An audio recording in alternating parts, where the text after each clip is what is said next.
Hello my dear students, welcome to the next class. तो बच्चों, हमने लास्ट लेक्चर में एनसीईआरटी की एक्सरसाइज 4.2 शुरू की थी। तो लास्ट लेक्चर में हमने पहले 5 क्वेश्चंस आपको प्रूव करवा दिए थे। तो let us begin with the next question, question number 6, exercise 4.2 NCERT.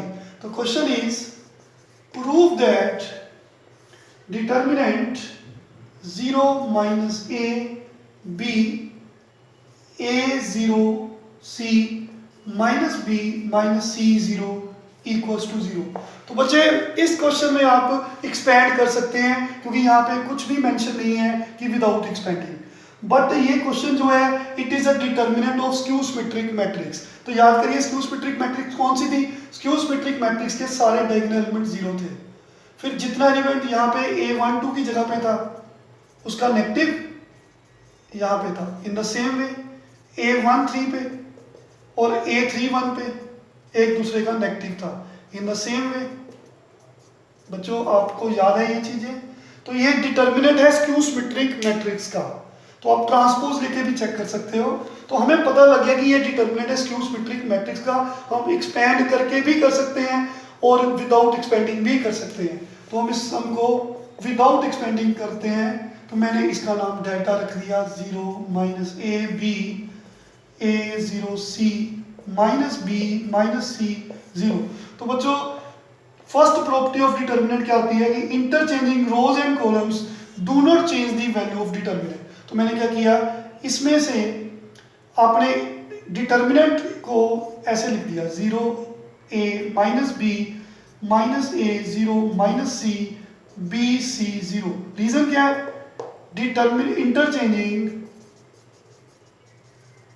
interchanging rows and columns do not change the value of determinant. once more, तो हमने इसका नाम डेल्टा रख दिया। फिर अगले स्टेप में इस डिटर्मिनेंट को इस डिटर्मिनेंट के इक्वल रख दिया, क्योंकि मैंने क्या किया, ये प्रॉपर्टी अप्लाई की। तो फर्स्ट प्रॉपर्टी क्या थी? Interchanging rows and columns do not change the value of determinant. तो ये डिटर्मिनेंट और ये डिटर्मिनेंट की वैल्यू सेम है, क्योंकि interchanging rows and columns do not change the value of determinant. This is property number 1, reflection property. देखिए, first row के elements को फर्स्ट कॉलम में लिख दिया, सेकंड रो के एलिमेंट्स को सेकंड कॉलम में लिख दिया, थर्ड रो के एलिमेंट्स को थर्ड, ठीक है बच्चों, ऐसे कॉलम में लिख दिया। तो लिखिए, उसके बाद take -1 common from first row. अब फर्स्ट रो में से -1 कॉमन ले लो, क्योंकि प्रॉपर्टीज ऑफ डिटर्मिनेंट में पढ़ा था कि आप कांस्टेंट जो है किसी एक रो में से कॉमन ले सकते हो, या किसी एक कॉलम में से भी कॉमन ले सकते हो। तो taking -1 common from first row, in the same way taking -1 common from the second row, in the same way हमने थर्ड रो में से भी -1 कॉमन ले लिया। तो सबसे पहले आपने क्या किया था, इंटरचेंजिंग रोज एंड कॉलम्स, ये बन गया। फिर आपने तीनों रोज में से वारी वारी -1 कॉमन लेना है बच्चों। तो जैसे ही -1 कॉमन लिया फर्स्ट रो में से, तो -1 की पावर 1 बन गई। तो -1 3 बार कॉमन लिया, इसमें से भी, इसमें से भी, इसमें से भी, तो -1 3 टाइम्स आ गया। तो उसको ऐसे लिख सकते हैं। तो बच्चों, अब आपने फर्स्ट रो में से -1 कॉमन लिया, तो क्या बन जाएगा, यहाँ पे साइन चेंज हो जाएंगे, 0 ये प्लस का हो जाएगा, ये माइनस का हो जाएगा। इसमें से -1 कॉमन लिया, तो ये -a बन जाएगा, ये 0, ठीक है बच्चों, ये बन जाएगा -c। क्लियर सबको? फिर आपने -1 इसमें से कॉमन लिया, ये b बन जाएगा, ये c बन जाएगा, ये 0 बन जाएगा। तो -1 को 3 बार मल्टीप्लाई करो, -1 आएगा। तो बच्चे, ये क्या है? ये तो वापस आपका ओरिजिनल डेल्टा बन गया। चेक करिए, 0a minus b minus a 0 minus c, ठीक है, b c एंड 0। तो this is what, this is delta. तो आप इसको वापस डेल्टा कह सकते हो। तो यहाँ से क्या आ गया, delta equal to minus delta. तो डेल्टा को बच्चे लेफ्ट हैंड साइड में ले जाओ, तो आप कह सकते हो 2 delta equal to 0, delta plus delta. तो 2 से डिवाइड कर दो, तो आपने प्रूव कर दिया डेल्टा इक्वल टू 0। यही तो प्रूव करना था, prove that this determinant is 0, hence proved. ठीक है, next question, question number 2, prove that, question 7 बच्चों, prove that determinant -a² ba ca A B minus B square C B A C B C minus C square equal to 4 times A square B square C square. तो बच्चों अगर सीधा expand करोगे तो quite obvious थोड़ा सा lengthy मुश्किल हो जाएगा। तो सो प्रॉपर्टीज ऑफ डिटरमिनेंट हमें क्या करती है, काफी क्वेश्चन को आसान बना देती है। लाइक तो देखिए सभी कि देखो यहां से फर्स्ट रो में सभी एलिमेंट्स के पास ए है, तो you can say taking A common from first row, क्योंकि प्रॉपर्टीज ऑफ डिटरमिनेंट में पढ़ा था कि आप कांस्टेंट किसी एक सिंगल रो में से या सिंगल कॉलम में से कॉमन ले सकते हो। तो मैंने इसमें से एक कॉमन ले लिया, तो आप लिखोगे यहाँ पे taking A common from first row. तो बच्चों सेकंड रो के पास बी कॉमन आ गया, तो लिखोगे क्या, taking B common from second row. In the same way taking C common from the third row. तो आपने फर्स्ट रो में से ए कॉमन लिया, तो फर्स्ट रो के पास एलिमेंट्स ये वाले बचे। सेकंड रो में से बी कॉमन लिया, तो आपके पास ये एलिमेंट्स बचे। थर्ड रो में से आपने सी कॉमन लिया, तो आपके पास एलिमेंट्स बचे बच्चों ये वाले। तो अब मेरे को बताइए कि अब फर्स्ट कॉलम में से आप ए कॉमन ले सकते हो, take A common from column 1। तो बी कहां से कॉमन ले सकते हो, कॉलम 2 से। In the same way take C common from column 3। तो बच्चों R1 में से आप कॉलम 1 में से ए कॉमन आ गया, तो क्या बन गया, यहाँ पे ए आ गया।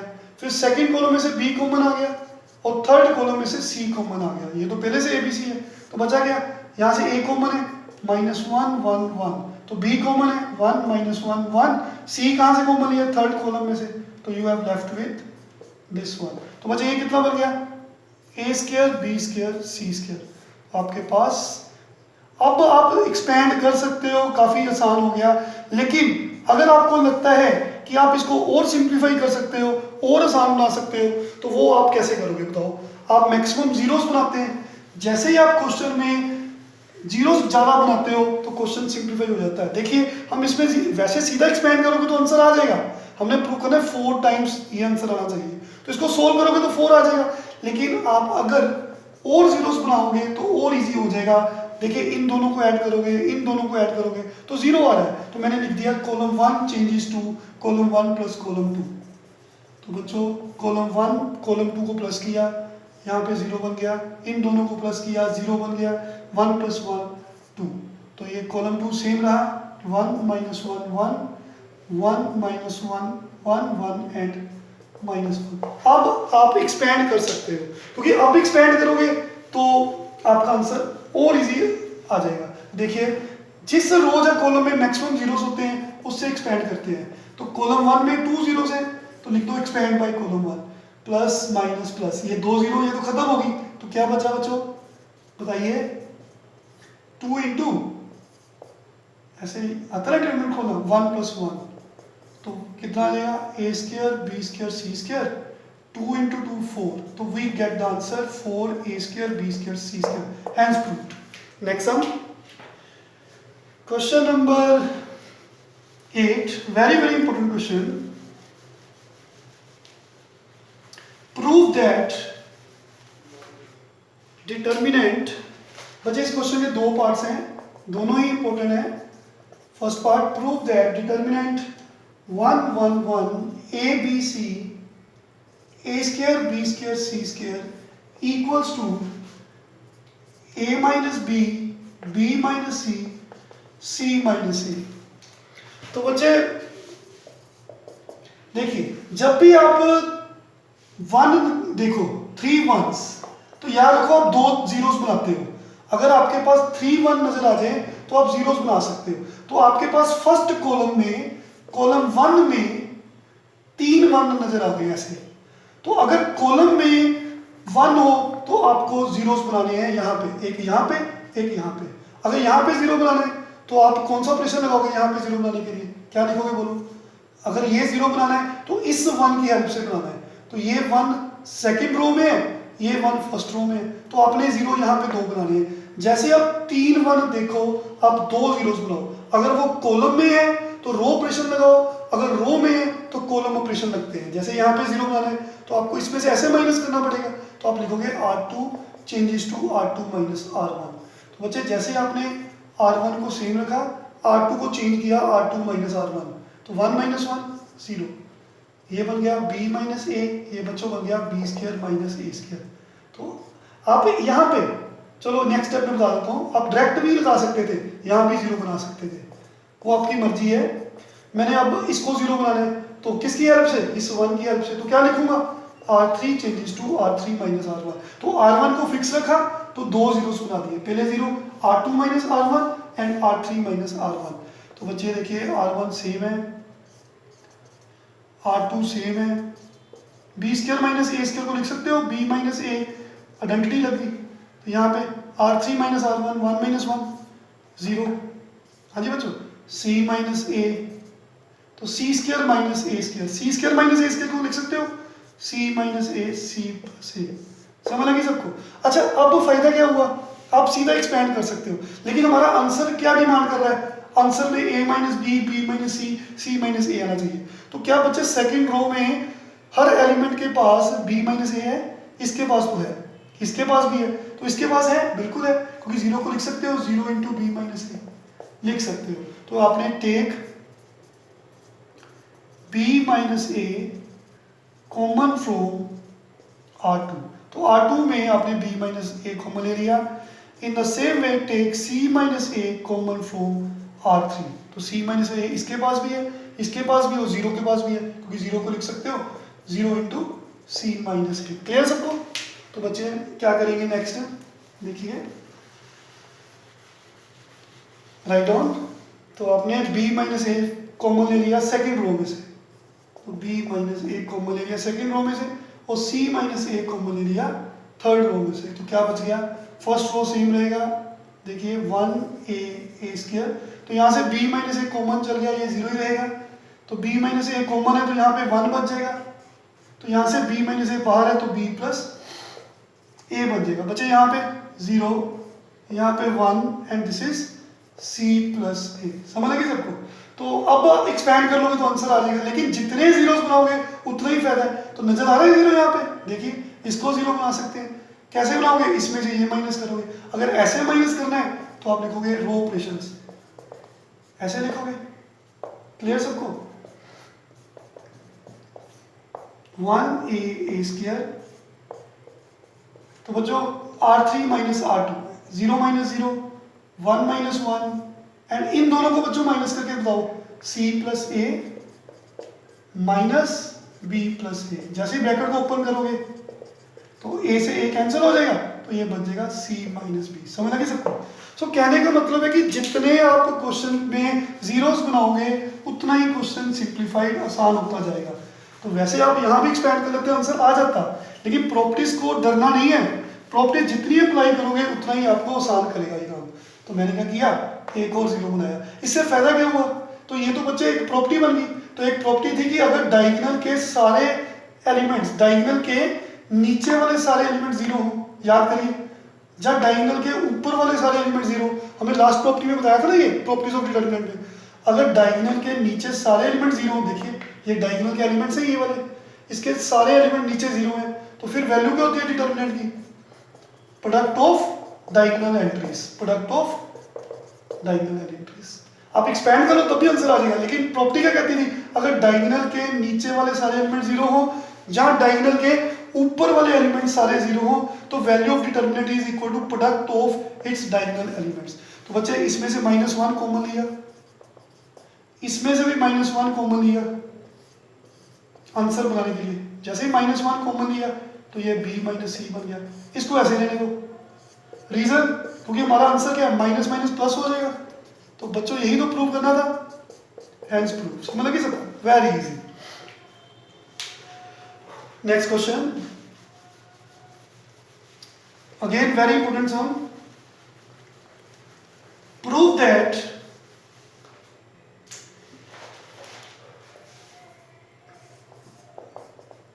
सेकेंड पार्ट 111, बिल्कुल सिमिलर क्वेश्चन है लेकिन बहुत बार पेपर में ये आ चुका है। a minus b, b minus c, c minus a into a plus b plus c. तो बच्चों प्रूव करो दिस डिटरमिनेंट इक्वल्स टू 0। फिर सेम देखिए, जैसे ही आप 3 1 देखोगे तो आप 2 जीरोस बनाओगे। आपके पास 3 1 नजर आ रहे हैं, रो में नजर आ रहे हैं। अगर रो में नजर आ रहे हैं तो कॉलम ऑपरेशन सेम मेथड से। तो देखो क्या लिखोगे, इसमें से ये minus column 2 changes to column 2 minus 1। अब एक ही स्टेप में मैंने दोनों स्टेप्स कर दिए हैं, एक यहाँ पे 0 बनाना है, एक यहाँ पे बनाना है। आप ऐसे ही माइनस कर रहे हो तो सी कॉलम यूज करोगे। ठीक है बच्चों, समझ आ गया आप सबको ना। तो कॉलम 1 सेम रहेगा। अब इसमें से ये माइनस किया 0, ये बन जाएगा b माइनस ए, ये बन जाएगा b cube minus a cube. तो बच्चे column 3 minus column 1 0, c minus a c cube minus a cube.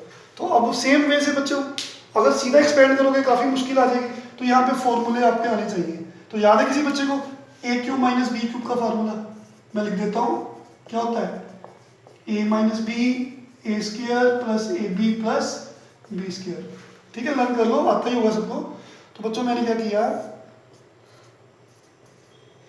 यहाँ पे A cube minus B cube का फॉर्मूला लगाया। क्या होता है बोलो, B minus A B square plus A B plus A square. Fine. तो यहाँ पे 0 सी माइनस ए, यहाँ भी बच्चे फॉर्मूला बन गया ए क्यूब माइनस बी क्यूब का। क्या आएगा सी माइनस ए, बोलिए शाबाश, सी स्क्वायर प्लस ए सी प्लस ए स्क्वायर। काफी इजी है। तो इससे फायदा क्या हुआ, देखिए फायदा ये हो कि सेकंड कॉलम में से हमने ये प्रूव कर लिया बच्चों। तो उसके लिए हमने देखना है कि सेकंड कॉलम में b माइनस ए कॉमन आ जाए। देखिए सेकंड कॉलम में इसके पास भी, इसके पास भी, इसके पास तो है ही है। तो क्या लिखोगे, take common b minus A common from the second column. In the same way c minus A common from the third column. तो क्या बच गया, फर्स्ट कॉलम सेम रहेगा। हाँ जी बच्चों, फिर इसमें से b माइनस ए कॉमन आ गया, 0 1, b माइनस ए बाहर चल गया, ये भी बाहर चल गया, तो बचा गया B square plus A B plus A square. In the same way third column में से बच्चों c माइनस ए बाहर चल गया, तो बचा गया सी स्क्वायर प्लस ए सी प्लस ए स्क्वायर। समझ गए सबको? तो बच्चों अब देखिए हम क्या करेंगे, सोचो क्या हो सकता है अब। हाँ जी बच्चे, तो देखिए एक्सपैंड कर दोगे आंसर आ जाएगा, लेकिन और इजी बनाओ। तो 1 यहाँ पे 0 बनाने के लिए क्या करूंगा, इस 1 में से ये माइनस होगा, ऐसे माइनस हो रहा है। तो क्या लिखोगे, कॉलम 3 माइनस कॉलम 2। तो देखिए ये b माइनस ए, लो बच्चों कॉलम 1 सेम, कॉलम 2 सेम। बड़े आराम से समझो बच्चों, इसमें से ये माइनस किया, इसमें से ये माइनस किया 0। अच्छा बच्चों अब इनको माइनस करना है, रफ में देखिए सी स्क्वायर हम डायरेक्ट लिखेंगे, ये स्टेप देखिए आराम से, minus a step b square a b a square. जैसे आप ब्रैकेट्स को ओपन करोगे c square a c a square minus B square minus A b. अब देखिए ए स्क्वायर से ए स्क्वायर कैंसिल हो गया, तो बचा क्या बच्चों, सी स्क्वायर माइनस बी स्क्वायर बचा, और इन दोनों में से आप ए कॉमन ले सकते हो। तो बच्चों ये बचा सी स्क्वायर माइनस बी स्क्वायर, ये बचा। क्लियर हो गया सबको? तो इसको भी देखो सी स्क्वायर माइनस बी स्क्वायर ऐसे लिख दो, यहाँ पे क्या लिखोगे 0 0। हाँ जी क्या आएगा, सी स्क्वायर माइनस बी स्क्वायर, हाँ जी बच्चों, प्लस ए इंटू। क्लियर है सबको? देखिए मैंने एक्सप्लेन कर दिया अच्छे से। तो अब मेरे को बताइए कि ये बन गया b minus a c minus a, देखिए 1 ए क्यूब 0 1, देखो बच्चों b square plus A B plus A square. अब ये बन गया 0 0, c square minus B square को लिख सकता हूँ c minus b into c plus b लिख सकता हूँ। तो फिर इन दोनों में सी माइनस बी कॉमन आ गया, तो जैसे इन दोनों में सी माइनस बी कॉमन है तो क्या बचा, सी प्लस बी बचा, इसके पास बचा प्लस ए। देखो कितना सब कुछ आसान हो गया। अब देखिए इस थर्ड कॉलम में c माइनस बी भी बाहर आ गया और c प्लस बी प्लस ए भी बाहर आ गया। क्या क्या बाहर आया, देखो बच्चों कॉलम 3 में c माइनस बी बाहर आ गया और a प्लस बी प्लस सी भी बाहर आ गया। c प्लस बी प्लस ए की बात है ना, a plus b plus c. तो क्या बचा 1 ए स्क्वायर, यहाँ पे ए क्यूब, फिर यहाँ पे 0 1 B square plus A B plus A square. Fine. तो यहाँ पे क्या बचा 0 ये तो बच्चे सारा बाहर चल गया तो 1। तो ये देखिए डायगोनल के ऊपर वाले सारे एलिमेंट 0 हैं। अगर डायगोनल के ऊपर वाले 0 हैं जो नीचे वाले 0 हैं तो डिटर्मिनेंट क्या होता है, product of its diagonal elements. तो डायगोनल के ऊपर सारे एलिमेंट 0 हैं तो इस डिटर्मिनेंट की वैल्यू क्या है, वो आपने डायगोनल एलिमेंट्स को मल्टीप्लाई कर देना है, जितना आया वो इस डिटर्मिनेंट की वैल्यू है। तो बच्चों देखिए सभी कि इसमें से और इसमें से -1 कॉमन ले लो, इसमें से -1 कॉमन लिया a माइनस बी बन गया, इसमें से -1 कॉमन लिया वो b माइनस सी बन गया। तो माइनस माइनस प्लस हो गए, इसको एज इट इज रहने दो। तो बच्चों ये कितना है a plus b plus c, तो ये कितना है, इसकी वैल्यू सोल्व कर लो, एक्सपेंड कर लो चाहे, या सीधा लिख दो product of its diagonal elements 1 into 1 into 1। तो answer is a minus b, b minus c, c minus a plus b plus c. Okay, so कहने का मतलब है कि आप क्वेश्चन को समझ सकते हो, कर सकते हो, लेकिन प्रैक्टिस आपको चाहिए। तो आज के लेक्चर में हम इतना ही कराएंगे। तो आई होप कि नेक्स्ट लेक्चर में ये आपकी एक्सरसाइज कंप्लीट हो जाएगी। थैंक यू वेरी मच बच्चों।